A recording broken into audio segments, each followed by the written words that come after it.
Oke teman-teman, untuk melengkapi video video sebelumnya kita coba ini video tentang OBF ini saya buat simulasinya, karena kalau untuk trading live itu kan makan waktu yang cukup lama, jadi saya buatkan video untuk strateginya ya. Jadi ini pendekatannya menggunakan volume on balance. Oke, dan pendekatan kepada price action. Jadi sebelumnya yang harus kita lakukan itu membuat batasan dulu ya, batasan dimana pernah menjadi tingkat support resisten dulu. Di sini, kemudian di sini ini resistennya. Nah, di sini kalau kita lihat sejenak, ini OBF-nya itu turun. OBF-nya turun ya, berarti ada peningkatan volume turun ya. Peningkatan volume turun di sini, peningkatan volume turun. Jadi ada volume yang besar yang turun di sini, yang membuat akumulasi dari penjumlahan volume transaksi semakin ke bawah. Nah di sini pada chart kita lihat ini harganya puncaknya naik. Jadi ini adalah divergensi negatif. Ini adalah divergensi negatif. Jadi saya buat secara price action.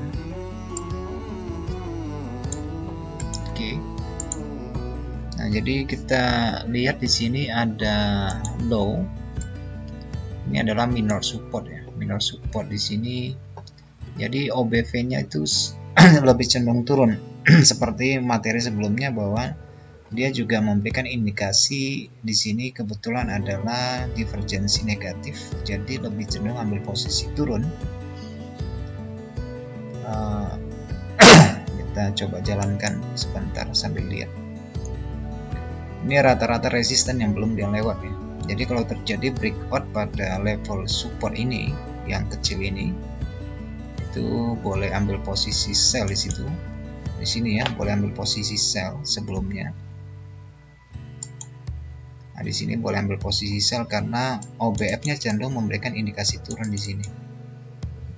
Oke, memberikan indikasi turun.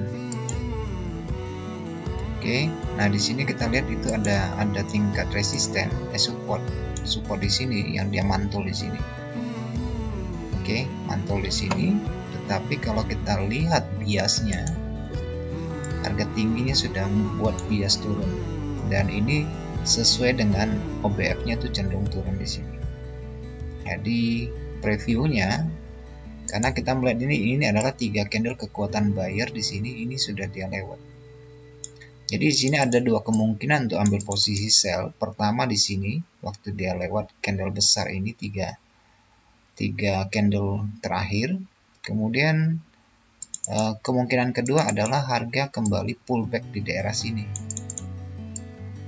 Jadi ini merupakan wilayah sell di sini. Dan di sini juga ada level support ya di sini ya. Level support di sini. Oke, harga tuh kembali ke sini. Kalau kita misalnya ini OBF-nya ini belum menunjukkan bahwa harga akan naik ya. Dia cenderung memberikan tekanan jual di sini. Karena volume yang terakumulasi menunjukkan bahwa lebih cenderung banyak volume yang turun di sini. Volume transaksinya artinya mengkonfirmasi tren sementara ini lebih cenderung kepada turun. Jadi kalau secara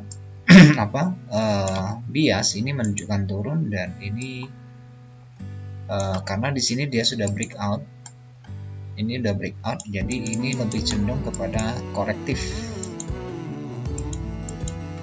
Jadi naiknya nih lebih cenderung kepada korektif ya, karena di sini menjadi neckline di sini. Jadi sah saja kalau mau sell aja di sini juga boleh gitu ya. Di sini boleh sell di sini.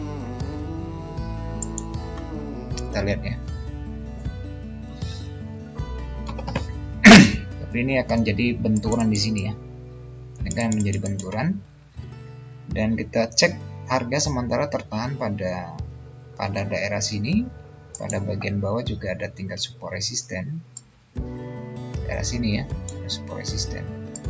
Tapi ini merupakan support resisten yang saling tukar guling. Di sini adalah resisten, di sini ada support. Ya, jadi sampai daerah sini kita sudah memperhatikan OBV-nya itu kalau cenderung mendatar, kita harus cenderung lebih berhati-hati. Khawatirnya di sini terjadi beberapa akselerasi harga yang membuat harga turun mendadak atau naik mendadak. Tetapi yang selama kita pegang adalah bahwa ini sudah membreakout gelombang di sini. Jadi alasan kita cukup kuat untuk mengikuti tren walaupun terjadi penurunan secara besar, berarti itu adalah sesuai tren. Kalau terjadi kenaikan ini masih merupakan korektif. Artinya begini, tinggal ukur aja koreksinya berapa. Seperti ini kan daerah 38 ya, bisa 50 atau 38. Kita coba sell satu kali lagi. Karena secara horizontal dia sudah breakout, secara diagonal juga sudah breakout. Jadi harapannya minimal ya bisa sampai di sini lah ya, kurang lebih di sini lah.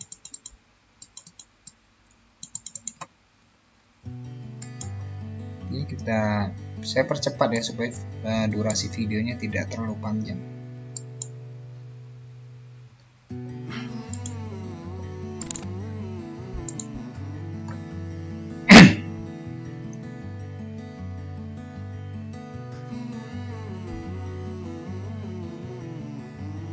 Karena yang buyer 3 ini meninggalkan jejak ya, start mulai belinya di sini, meninggalkan jejak harga di sini. Dan ini juga dimakan 3 candle. Kalau kita perhatikan ini kan 3 candle nya.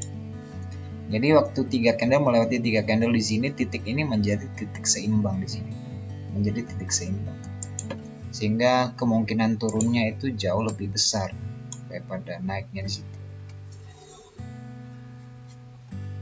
Oke, ini sudah mendekati dasar ya, OBF-nya itu. Jadi di sini tidak ada istilah overbought atau oversold bagi indikator ini, karena dia bukan indikator oscilasi ya. Kalau indikator oscilasi yang mengukur over dan oversold. Karena di sini ini lagi plus ya, ini bisa sampai minus. Ini bisa sampai minus. Nggak ada kategori dia sampai 0 itu sudah mentok, enggak. Ini bisa sampai minus. Oke, karena dia mengukur lebih banyak total volume yang beli atau volume yang jual. Jadi nggak ada istilah titik nolnya di sini. Ini sudah sampai pada support. Kalau kita perhatikan di sini biasnya cenderung memberikan bias turun. Nah, ini kan tadi di sini terjadi breakout turun ya di sini. Nah, dalam konteks ini masih berpotensi untuk melanjutkan penurunan ya, minimal sampai di 23 lah ya. Minimal sampai di sini.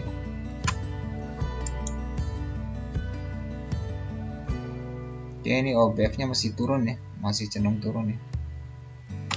Ini untuk melihat dia misalnya untuk pullback dan tidak pullback itu minimal dia tuh harus makan satu gelombang dulu. Ini kan gelombang 3 candle ini kan, minimal dia harus makan ini, pullback kembali ke bawah, baru bisa konfirmasi bahwa harga akan kembali ke atas.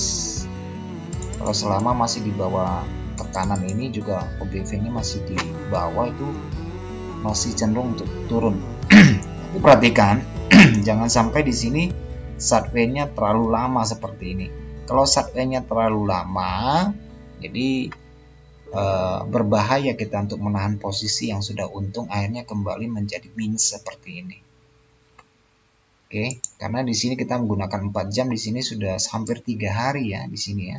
3 hari kalau harga udah mentok di sini, kalau sebagai intraday trader ya jangan tahan sudah posisi untung seperti ini tapi nggak kita liquid, akhirnya yang untung malah jadi rugi terfloating, karena ini 3 hari ini durasinya. Karena di sini daerah support dan dia memberikan indikasi, beberapa kali indikasi rejection pertama, rejection kedua, kemudian bias yang mulai meninggi gitu ya. Jadi supaya kita tidak membuang waktu di sini. Oke, membuang waktu dan membuang posisi yang sudah untung akhirnya terfloating seperti ini. Nah, kalau teman-teman perhatikan di sini pada area waktu dia breakout di sini, perhatikan di sini ini kan ada breakout ya di sini ya. OBF-nya itu breakout, tapi sekarang dia kembali untuk turun. Nah, kalau seperti yang saya bilang tadi, minimal dia harus break satu gelombang dulu seperti ini, baru dia akan terjadi pullback ke bawah. Kembali ke bawah. Jadi kalau posisi minus seperti ini, kalau konteksnya seperti ini, kalau misalnya dia sempat turun sampai sini sudah ada profit misalnya, itu sudah boleh liquid ya di sini. Tapi selama bias ini mendukung, bias itu adalah letak kemiringan di sini masih mendukung, berarti ini sebenarnya posisi yang bisa ditahan. Cuma masalahnya kita buang waktu hampir seminggu untuk menahan yang sudah untung menjadi floating lagi. Karena prinsipnya kita kan sudah breakout, jadi bisa tahan posisi. Kalau 3 hari dia tidak bergerak di sini, berarti kan ada kemungkinan harga untuk korektif, sehingga posisi yang ada bisa kita liquid dulu, gitu ya. Tetapi fokus kita adalah tetap pada fokus sell. Oke ya, ini sudah breakout kembali. Karena investasi yang paling berharga di sini bukan nilai uang yang kita transaksikan, walaupun itu sangat berharga, tetapi waktu yang kita habiskan, akhirnya emosi kita menjadi tidak terkontrol karena tadinya sudah untung akhirnya menjadi floating, walaupun pada akhirnya akan turun ya, karena prinsip kita ini sudah breakout dan ini baru memasuki fase gelombang 1-2 ya. Ini saya hitung 1.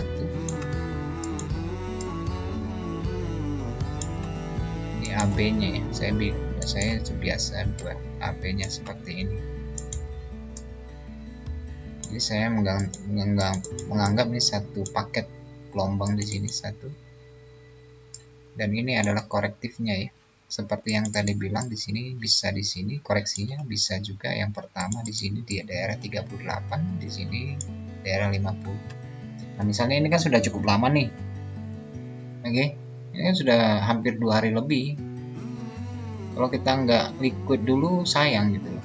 Artinya walaupun kita liquid, nanti toh bisa kita ambil lagi, bisa ambil posisi sell lagi kalau kita masih mau sell nanti. Tetapi kan keuntungan itu kan bisa di liquid dulu, nggak usah ditahan. Kalau ini floating harganya terlalu lama sampai 3 hari lagi di sini, kan sayang gitu ya. Sayang menahan posisi seperti ini. Walaupun OBF-nya masih memberikan indikasi turun, kan kelihatan miringnya sama. Artinya dia tuh konvergen. Waktu dia di sini. Nah, di sini dia sudah breakout. Oke. Koreksi, suruh buy di sini untuk counternya di sini. Dan bias yang bisa kita lihat di sini kan mulai naik ya biasnya. Jadi selama gelombang atas ini dia belum breakout ya, ini belum naik, masih ada kemungkinan untuk turun kembali. Ini ya. Nah, sebelum ini batas ini belum dia lewat ya, belum akan naik. Oke, kira-kira demikian yang bisa saya sampaikan. Selain memperhatikan breakout, juga memperhatikan konvergensi negatif maupun konvergensi positif. Jadi akan membantu. Nah biasanya OBF ini akan memberikan signal breakout terlebih dahulu ya. Contohnya di sini dia tuh breakout duluan. Oke, dia tuh breakout duluan. Baris itu baru breakout beneran. Oke, kira-kira demikian ya video yang bisa saya buat untuk melengkapi video tentang OBF. Supaya bermanfaat buat teman-teman, walaupun ini videonya tidak terlalu panjang, tetapi saya rasa cukup lah ya memberikan beberapa masukan perbandingan mengenai indikator OBF. Sampai jumpa pada video selanjutnya.